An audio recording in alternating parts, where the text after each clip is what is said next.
What's up, dude? So I'm a big NBA fan, right? I only started getting into the NBA around like 2019, maybe 2018. So I missed like a huge chunk of the whole like Warriors and Cavaliers battles in the finals. LeBron on the Heat, the Celtics, all of this, right? And it's weird to think as an NBA fan, have never seen an NBA team go back to back in titles yet, or even just win two titles, literally, like in any amount of time. Since I have become an NBA fan, it has been the 2019 Raptors, the 2020 Lakers, 2021 Bucks, which, hey, my boy Giannis, he got that chip. Too bad he's probably gonna get traded. He probably won't. I don't know who would trade for Giannis. Not that he's not good, he's really good, but like you can't really trade for a superstar like that without just trading like all of your depth in the team. But yeah, and then 22 Warriors, 23 Nuggets, also my team, baby. I gotta rep the big D. Pause. 24 Celtics, and then obviously the Thunder. That's crazy. That's 7 years. Wait, yeah, 7 freaking years, dude. It has been 7 years of different teams all winning the title, which isn't a bad thing. That's actually what people have been hoping for. At least from what I've heard, is like, so obviously, again, since I didn't watch the 2015 finals, 2016, 17, 18, I barely even watched the 19 finals that much. But that shot from Kawhi in the conference finals, that was tough. Not actually, it wasn't even the conference finals. I keep thinking that was the conference finals because I was against the 76ers. Yeah, he demolished the Bucks. That was a rough year for me being a Giannis fan. I can definitely see how people would get super bored of seeing the Cavs and the Warriors in the finals, especially after 2018, because LeBron had to carry that 2018 team, dude. That was just learning about that. That is insane that he got that team to the NBA finals, but like he got swept, right? Was it a gentleman's sweep, or I think he got swept? Hold on, let me fact check myself, unlike what everybody else does whenever they do a take. Yeah, it was a sweep. That's unfortunate, man. But yeah, that must have been a rough year for the finals. I know he had a great game one though, and he did well in the finals. Obviously, it's LeBron, but yeah, it went from everybody was like, we need more. What's the word I'm looking for? Basically, the league needs to be more balanced out. We don't want a Kevin Durant, Steph Curry, Klay Thompson, Draymond Green Warriors like that. That is a disgusting lineup.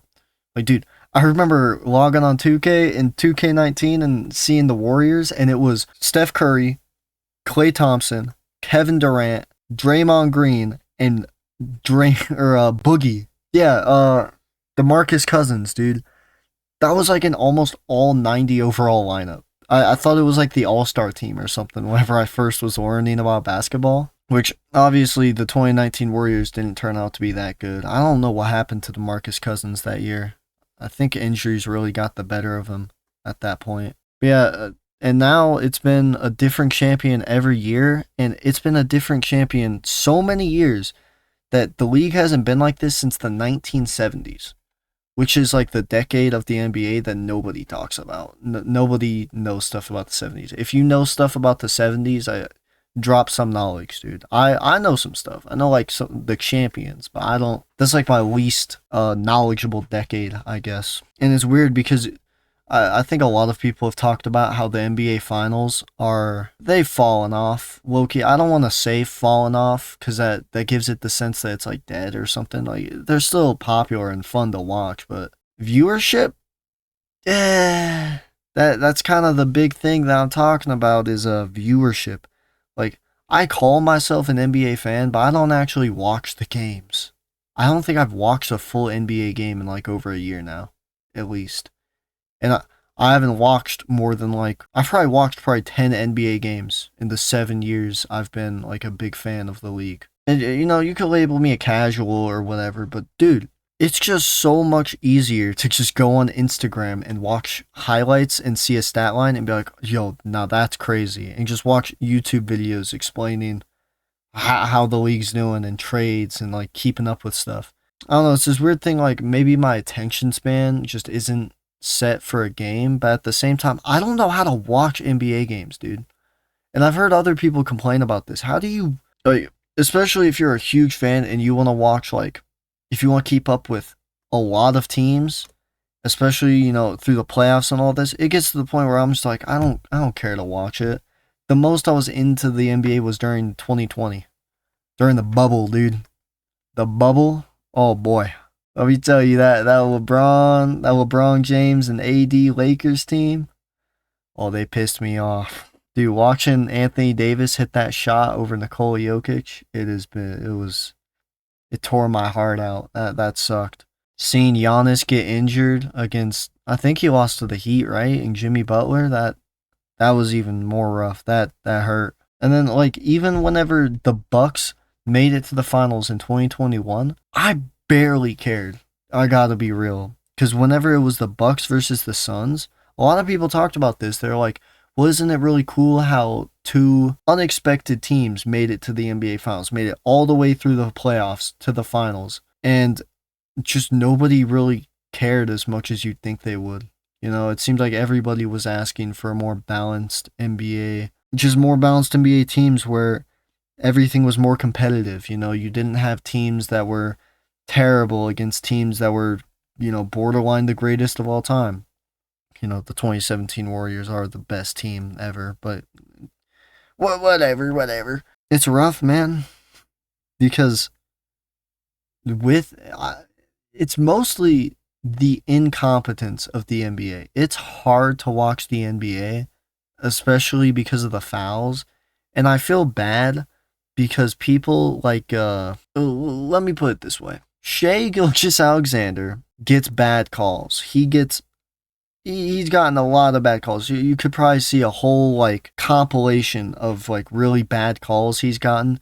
But it's just the fact where it's like, dude, if you're an NBA player and you're on a championship caliber team, and you know that if you pump fake, your defender's most likely going to jump. And if he jumps, you can definitely get a foul off of that. And then that's 2 easy shots at the line. It's a free throw. A free throw is literally the easiest shot in basketball. You're gonna do that. You're gonna bait the foul, especially if it's just a better strategy. It's fair that people can critique him for it, but it's at the same time, it's like, what did we expect? Did we forget about James Harden? Did we forget about, 2018, 2019, even 2020 James Harden? Dude was putting up 35 a night at the bare minimum, shooting 15 free throws. Like, it's been a problem. And the fact that the NBA just doesn't fix it because they refuse to give defensive players more of an advantage, not even an advantage, just tools. Just be able to play better defense instead of being terrified to play hard defense because they know that they're going to get called for a foul. Why, if you're a defender, why would you want to try that hard? Everybody says, like, I think it's less so now, but especially whenever I started becoming a fan, everybody was like, the defense is so weak nowadays. Defenders, like, are terrible. And it's like, dude, it is hard to play defense. Like, it's got to be way harder with the spacing, the rule changes, the way you can dribble in the NBA. I mean, how many times do you see a clip on Instagram where you're like, oh, wow, it looks like he took 3 or 4 steps there, and then you look at the top comment, it's like, that's a travel, and then the replies are all, no, you just don't know ball. This is not travel. You don't know ball is the most annoying thing I've ever heard, bro. It is by far the most annoying statement ever. I'm pretty sure it's just used to rage bait people now. I don't even think it's a real term. I think if somebody says to you, you just don't know ball, they're trying to get you mad so that you'll reply. Like, the NBA is just in a rough state. Like, I wish I had a reason to watch games, but at the same time, I've been satisfied with the experience I get literally just seeing highlights. It's like I've watched a full game. Like, I watched a full game during the 2025 season. I watched a couple with my friends, and I was like, yeah, it's cool, but at the same time, it's sort of just something you put on in the background. You don't really want to, nobody has the time to focus on, unless it's your job, focus on just 3 hours of one basketball game, just for it to usually end up being a crazy blowout or rough calls where by the fourth quarter, it seems like the refs are running the game. A little exaggeratory, but you know what I mean. Anyways, I'm tired. I'm gonna end this video here. If you can't tell, I'm a little exhausted. I didn't get much sleep. So yeah, so thank you if you watched all the way through. I really do appreciate it. But other than that, I will see you later. Goodbye.